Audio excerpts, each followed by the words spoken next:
બધા સભાસદો આવી ગયા, અનેક રાજાઓ બિરાજમાન થયા છે.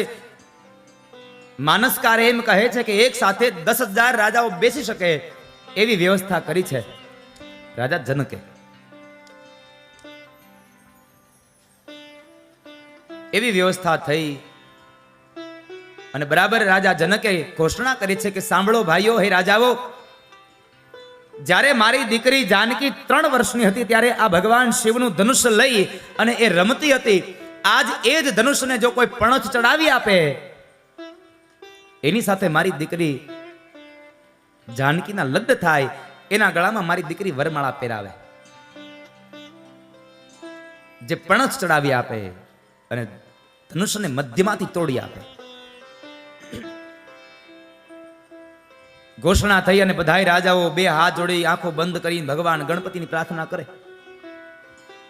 વક્રતુંડ મહાકાય સૂર્યકોટી સમપ્રભ નિર્વિઘ્નમ કુર્મે દેવ સર્વ કાર્યેષુ સર્વદા. હે ભગવાન ગણપતિ મહારાજ, જો આ ધનુષ્ય તૂટે તો મારાથી તૂટે અને મારાથી ન તૂટે તો બીજા કોઈથી તૂટવું જોઈએ જ નહીં. આવી પ્રાર્થનાઓ કરે છે. જો તૂટે તો મારાથી તૂટે, નહીં તો કોઈનાથી ન તૂટે. અને આપણે નથી ભગવાનને પ્રાર્થના કરતા, હે ભગવાન હવનું હારું કરજો, પણ શરૂઆત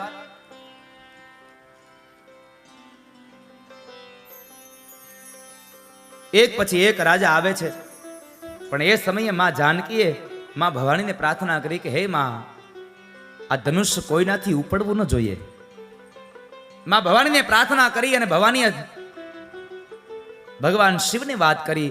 એટલે શિવજીએ આ જગત ઉપર જેટલા પણ એના ગણો હતા એ બધા જ ગણોને લઈ સૂક્ષ્મ સ્વરૂપમાં લાવી અને પોતાના ધનુષ્ય ઉપર રાખી દીધા છે. ધનુષ્ય ઉપર રાખી અને ધનુષ્યને એટલું વજન વાળું બનાવ્યું. એક પછી એક રાજા આવી મધ્યમાંથી પકડે, ઉપાડવાના અનેક પ્રયત્નો કરે, પણ તલભાર જેટલું એ ધનુષ્ય હલે પણ નહીં.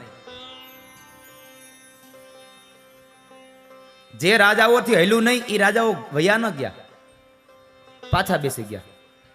શું કામે? મનમાં વિચાર કર્યો કે મારાથી નથી ઉપડ્યું, કદાચ કોઈથી નહીં ઉપડે તો શું આ રાજા જનકની દીકરીને કુંવારી રાખશે? નહીં, કદાચ એમ કહેશે કે તને સારો લાગે એને વરમાળા પહેરાવી દે, નહીં મારો વારો આવી જાય. આવી અપેક્ષાઓને લઈને બેઠા છે.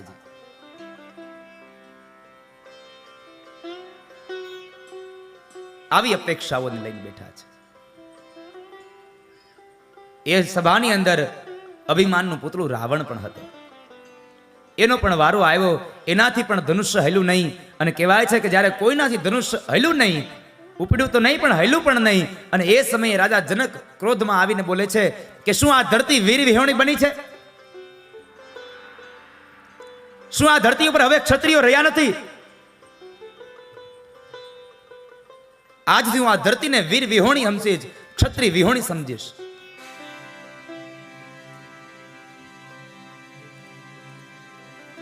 અને આ શબ્દોને સાંભળી અને રામજી કઈ ન બોલ્યા, પણ લક્ષ્મણથી ન રહેવાયું. લક્ષ્મણથી ન રહેવાયું. લક્ષ્મણ કહે છે કે મોટા ભાઈ, કાં તો તમે જવાબ આપી દો અને કાં મને આજ્ઞા આપો, હમણાં એના બધા જ પ્રશ્નોનો જવાબ હું આપી દઉં.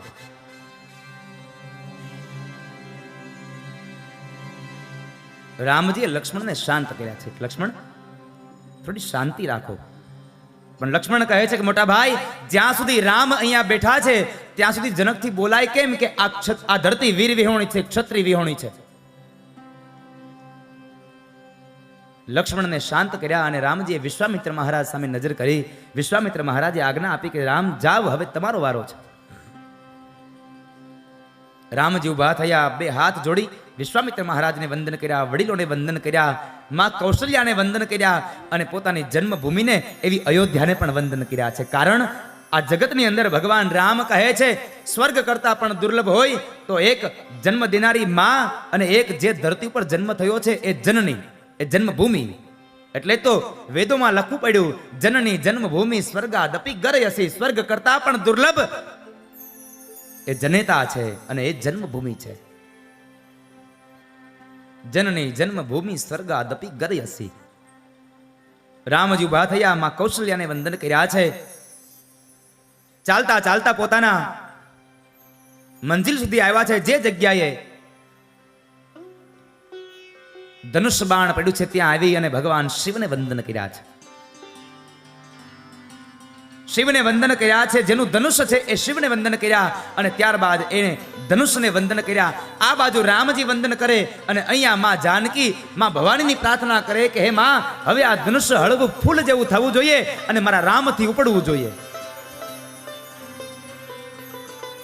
માં જાનકીએ પ્રાર્થના કરી અને ભવાનીએ સાંભળી. ભવાનીએ ભગવાન શિવને કહે છે અને શિવે એ જ સમયે પોતાના ગરુડને ત્યાંથી ઉપાડી લઈ અને એકદમ હલકું ફૂલ જેવું એ ધનુષ બનાવ્યું. અને કહેવાય છે કે તમામ સભાસદોની સામે એ જ જનકપુરમાં, મિથિલામાં ભગવાન રામે મધ્યમાંથી ધનુષને ઉપાડ્યું. જેમ એક બાળક પોતાના ઘૂઘરાને ઉપાડે એમ ભગવાન રામે ધનુષને ઉપાડી એક છેડાને પોતાના પગ નીચે દબાવી અને બીજા છેડાને નીચે નમાવીને જ્યાં પણછને ચડાવવા જાય ત્યાં મધ્યમાંથી ધનુષ તૂટ્યું. મહાભયંકર અવાજ આવ્યો અને કહેવાય છે કે દેવતાઓએ ભગવાનનો જય ઘોષ કર્યો. બોલીએ રામચંદ્ર ભગવાન કી જય. ભગવાન રામનો જય ઘોષ થયો છે. મહાપ્રચંડ અવાજ આવ્યો તો કહેવાય છે કે અનેક રાજાઓ પોતાની સિંહાસન ઉપરથી નીચે પડ્યા છે, કેટલાયના મુગટ નીચે પડી ગયા છે.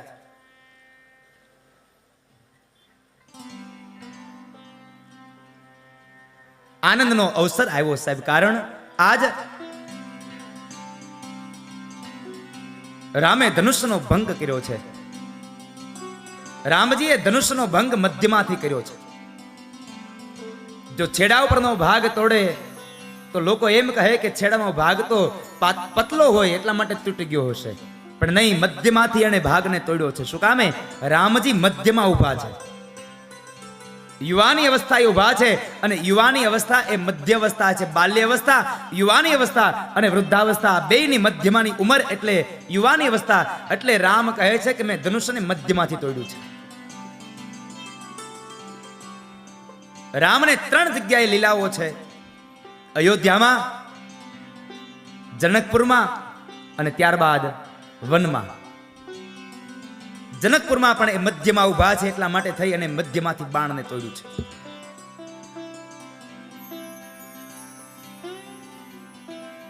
માં જાનકી આવી અને ભગવાન રામના ગળાની અંદર એ વરમાળાને પહેરાવે. દેવતાઓએ ભગવાનનો જય ઘોષ કર્યો. દરેક દેવતાઓએ ભગવાન ઉપર પુષ્પની વૃષ્ટિ કરી અને દેવતાઓ ભાવથી ગાઈ રહ્યા છે: બોલીએ સિયાવર રામચંદ્ર ભગવાન કી જય. ભગવાનનો જય ઘોષ થયો. કુમકુમ પત્રિકાઓ મોકલવામાં આવી છે દશરથ મહારાજને. ત્યાં આનંદનો કોઈ પાર નયો. કહેવાય છે કે અયોધ્યાની અંદર જ્યાં કુમકુમ પત્રિકાઓ આવી તો પત્રિકાઓને જોઈ અને મહારાજ દશરથને આનંદનો કોઈ પાર ન રહ્યો.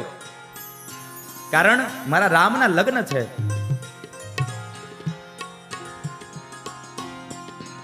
રામના લગ્નની કંકોત્રી જોઈ અને હરખ થયો છે.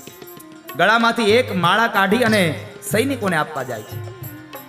સૈનિકો ના પાડે છે કે નહીં મહારાજ, આ દીકરીના ઘરનું અનાજ અમારે ન લેવાય, દીકરીના ઘરનું ધન અમારે ન લેવાય.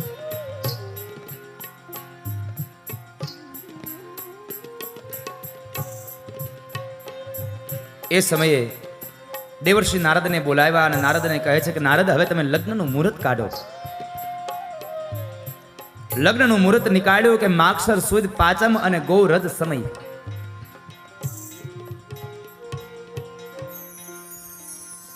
માગસર સુદ પાંચમના દિવસે કહેવાય છે કે ભગવાન રામના લગ્ન થયા છે અને માનસકાર એમ કહે છે કે એક સાથે એક જ માંડવે 4 ભાઈઓના લગ્ન થયા છે. શ્રુત કીર્તિ, માંડવી અને ઉર્મિલા, 4 ભાઈઓના લગ્ન એક જ માંડવે થયા છે. અને એ સમયે જ્યારે લગ્ન થતા હતા ત્યારે એ માંડવા પક્ષની બહેનો જ્યારે ગીતો ગાય છે અને એ ગીતોમાં જ્યારે ફટાણા ગાવાનો વારો આવ્યો અને ફટાણામાં જ્યારે વ્યંગ કરી અને શબ્દોના ઘા અયોધ્યાની નારીઓ ઉપર કર્યા છે,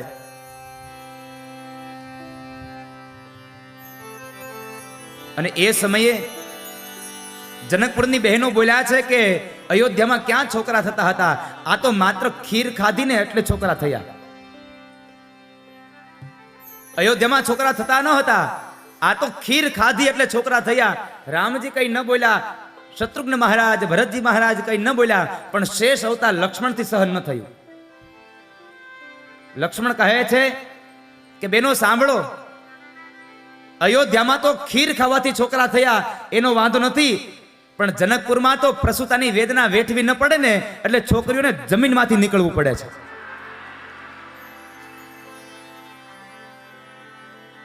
રામજી કહે છે, લક્ષ્મણ જરા શાંત થા, આનંદનો પ્રસંગ છે, બધા આનંદ કરે.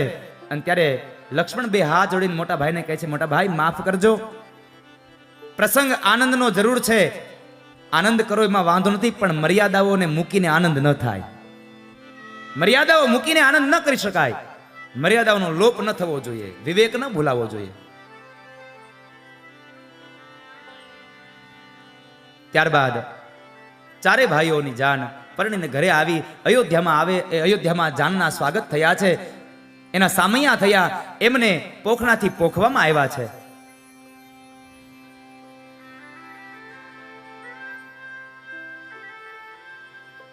પોખણાથી પોખવામાં આવ્યા છે ચારેય ભાઈઓને. અયોધ્યાની અંદર આનંદનો કોઈ પાર ન રહ્યો.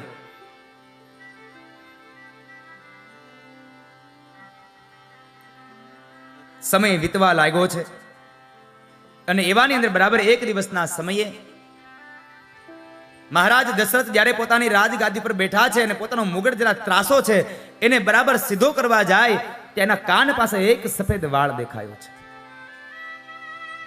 સફેદ વાળને જોઈ અને દશરથ મહારાજને થયું કે હવે મારી આવરદા થઈ, ઉંમર થઈ, હવે મારી રાજગાદી મારા દીકરાઓને સોંપી દેવી જોઈએ. અને સૌથી મોટો દીકરો રામ છે, કદાચ એને જ હું રાજગાદી સોંપી દઉં. વશિષ્ઠ મહારાજ પાસે આવ્યા છે. વશિષ્ઠ મહારાજને કહે છે કે બાપજી એક સારું મુહૂર્ત આપો ને કે મારો રામ ગાદી આવે. હવે વશિષ્ઠ મહારાજ મૂંઝાયા, મારે કેમ કેવું 14 વર્ષનો વનવાસ બાકી છે, હવે મારે મુહૂર્ત 14 વર્ષ પછીનું અપાય પણ નહીં. એટલે વશિષ્ઠ મહારાજ કહે છે કે દશરથ, એ રાજા, આમાં મુહૂર્ત શું જોવાનું? રામ જેથી ગાદી આવે ને તેથી મુહૂર્ત, જેથી ગાદી આવે તેથી મુહૂર્ત છે. તો એક કામ કરી, આપણે કાલ જ હવે રામને ગાદીએ બેસાડી દઈએ. ભલે, મને કઈ વાંધો નથી. આખા અયોધ્યાને શણગારવામાં આવ્યું છે, જાહેર કરવામાં આવ્યું કે આવતીકાલ રામ રાજા બને છે. અયોધ્યાની પ્રજાને ક્યાંય હરખનો પાર ન સમાયો, આનંદિત બની ગયા છે. એટલા હર્ષવાળા બન્યા છે કે અમારો રાજા રામ બને છે, રામ રાજ્યની સ્થાપના થશે, રામ રાજ્યની સ્થાપના થશે, રામ અમારો રાજા બનશે. આખા અયોધ્યાને શણગારવામાં આવ્યું છે. અને કહેવાય છે એ સમયે બરાબર માં કૌશલ્યાને ખબર પડી કે મારો રાજા બને છે, એટલે કૌશલ્યાએ પોતાની દાસીઓને ભેટને સોગાદ આપી છે. ભેટને સોગાદ આપી દાસીઓ બરાબર એ ભેટ સોગાદને લઈને નીકળે છે. અને માર્ગની અંદર બરાબર કઈકઈની દાસી મંથરા મળી અને મંથરાને મેણું માર્યું અને એ મંથરાએ હવે પોતાની જીભ હકાવી છે. મંથરાએ પોતાની હવે અંદર પડેલી જે વૃત્તિઓ છે એને કઈકઈમાં આપી છે. મંથરાએ આવી અને કઈકઈના કાન ભમેરણી કર્યા છે. કઈકઈને આવીને એટલું કહે છે કે આવતીકાલ રામ રાજા બને છે, તને ખબર છે કે નહીં? કઈકઈ પણ હરખનો પાર ન સમાયો, મારો રામ રાજા બને છે. કઈકઈને પણ હરખનો પાર ન રહ્યો. મંથરા કહે છે આ તો અવળું થયું. મંથરા રડવા લાગી છે, એકદમ જોર જોરથી રડવા લાગી. જ્યાં સુધી મંથરા બોલીને ત્યાં સુધી એ મંથરાના શબ્દોનો પ્રહાર કઈકઈ ઉપર ન થયો, પણ જોર જોરથી રડવા લાગી. અને શાંત કરવા માટે જ્યારે કઈકઈએ એના પીઠ પાછળ હાથ ફેરવ્યો અને મંથરાને સ્પર્શ કર્યો અને એમાં રહેલી બધા જ ગુણધર્મો અહીંયા આવ્યા. મંથરા એ કુબુદ્ધિ છે, કુબુદ્ધિનો સ્પર્શ ન કરશો સાહેબ, એને તમારામાં ન લાવશો.